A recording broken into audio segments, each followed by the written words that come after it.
Hello. Hello, hello, hello. This is Adrian Obi, Capricorntigress, Intuitive Astrologer, Western Astrologer of Astrology A Look Inside. And I'm coming to you with my astrological thoughts on the month of May 2019 for the sign of Pisces. Hello, Pisces. Now, I want to tell you guys something. First of all, you guys know me by now, and I hope some of you anyway. I have my progress sun is in Pisces, and Chiron, progressed Chiron is sitting on it. I really feel like a progressed sun in Pisces this week. Like really, all joking aside, I mean, I got you and one other to do, and then I'm done for May. I mean, I'm going to come back and do a mid-month or whatever, but I am so tired. Like I can tell, even I haven't even seen myself, and I can tell I look wiped out. I can tell I looked washed out because I feel washed out. Not weird. So I wonder if any of you Pisces or Pisces risings or Pisces moons are also feeling wiped out. And I had something weird happen to me today. I lost my little. I have this weird thing. I keep losing my pink quartzes. I've got this thing about losing pink quartz, which it's connected with the heart chakra, and it scares me because I keep thinking, why do I keep losing my heart chakra? So I wonder if any of you guys have been affected by that.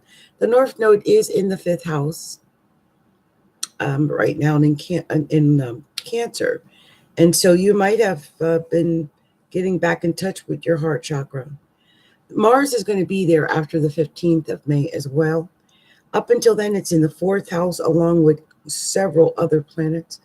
But most of the emphasis is going to be in your third house of communication. It's all about communication this month.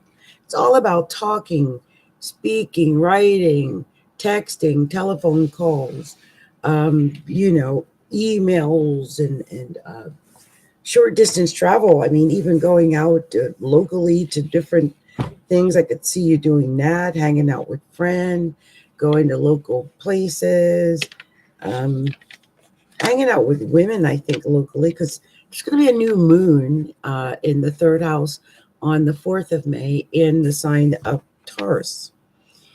And that new moon, I think, is just going to give us 2 weeks of really communicating with people, Pisces. And the funny thing is, although the new moon is there, Uranus is going to be there, Mercury's going to be there, Venus is going to be there, the sun is going to be there.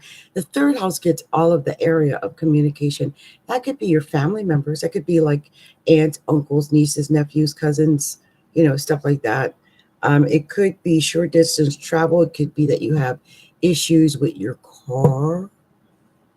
This could, with Uranus there and the sun and the moon, car and Mercury, travel, car issues maybe. On the 18th, there is going to be a full moon opposing that house in the ninth house. It's going to be in Scorpio. It'll be at 27 degrees of Scorpio, and that'll be on the 18th. That's a lot of emotion around like religion and education and legal issues around the 18th. It could be something legal that comes around, and maybe government or legal or documents or something like that comes out of nowhere.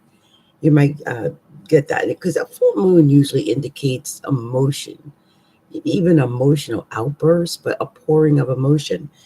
I'm just wondering if that could be the case, that something to do with legal documents. So because that is the ninth house, and it could just be like travel. It could be something to do with travel. Perhaps you're going to be traveling near the end of the month. Because the ninth house is travel, and I can see travel looming large or becoming a important factor there. Let's see. One of the other issues, like I said, there's a lot of emphasis in the third house.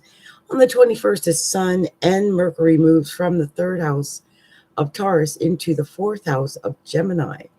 And the fourth house is a house that, you know, when the sun is there, it's weird because Pisces, you are a unique sign in that you're able to show some compassion in your speech, where as some people don't do that. It could be that you may be showing more compassion in your speech, especially when Mercury is in the fourth house and the sun. And that's going to be after the 21st. So um, I would definitely show compassion in my speech because the North Node's in Cancer as well. So it is showing it's a time that we need to be a little bit more compassionate to some people. Also, we do still have Chiron in the second house in Aries, and so I think that some Pisces are feeling that still with the money. The money just hasn't come in quite yet. Um, and Chiron is making us heal that area for some reason. I'm hoping that the stellium of planets in Taurus in the month of May helps to increase that wealth coming toward us. But I will say this, when Mars goes into the fifth house, it goes into Cancer on the 15th of May, maybe there's money. Could be gambling. There could be some money coming. So I would look at that 15th of May as a possibility of money. Now, one of the other things that is kind of looming large here is that Neptune has been in the first house for Pisces a while, just all year. Um, it could indicate that there is some confusion around the personality. It could be that you feel some confusion around your own personality, or it could just feel that it may be that other people feel that they have a hard time understanding you, or like pinning you down to one particular type or something of that nature. Because Neptune is nebulous. That's what I was going to say. Neptune is one of those planets that makes it very hard for people to see. And in this case, with it being in the first house, it's hard for people to see you. And so people may be, they could be just miscommunicating what you're saying, or misunderstanding what you're trying to get across. And just know that this is part of, most likely, that Neptune sitting in your first house. So guys, this is pretty much all I really wanted to say. I do want to make sure that I put all the emphasis, or just let you know that the emphasis for the month is in family, communication, travel, and spiritual things, anything that's spiritual. And I think if you spend your efforts and time on those issues, I think you're going to be just fine. Now, a lot of the planets are down under the horizon. They're low under the horizon. And so that does tell me that there's a lot of subjective thinking and stuff. A lot of what's going on is going on privately, deeply internally, not so much where everyone else can see it, but it's happening, and it's, how serious it is. So I would just be cautious of that for the month. And really, that's all I really need to tell you guys. Pisces, I'm just trying to get past this first reading. We got another one coming up mid-month. I'll do another mid-month reading for you. And, like I said, if you feel anything like I feel right now, you're probably ready to just curl up and go right to sleep. It is that time. Neptune's right in the midst of Pisces, right in our solar, right in the first house. I feel that tiredness. I feel the nebulousness of Pisces, of Neptune sitting in Pisces in my first house. My goodness, it is hard to keep my eyes open. And I'm sure some of you, you guys probably feel that too. And it might be exacerbated in May, because a lot of the planets that are going to be in Taurus are going to be sextile most of anything in Pisces.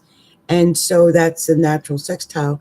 It just adds to more of that lackadaisical laziness, that, that tiredness, that lethargy, lethargic feeling that we have. And I think that'll just play out probably through most of May. So anyway, this has been Capricorntigress of Astrology, a look inside. Please like, share, and subscribe to our YouTube video. Be sure to stop by our website at astrologyalookinside.com. Subscribe to the website there. You can also find me on Facebook at facebook.com/astrologyalookinside. You can also get free readings, mini readings, in our group at facebook.com/groups/astrology a look inside. And lastly, you can find me on Patreon again at patreon.com/Capricorntigress. Well, much love and much light to you all, and many blessings to all within the sound of my voice. Bye now.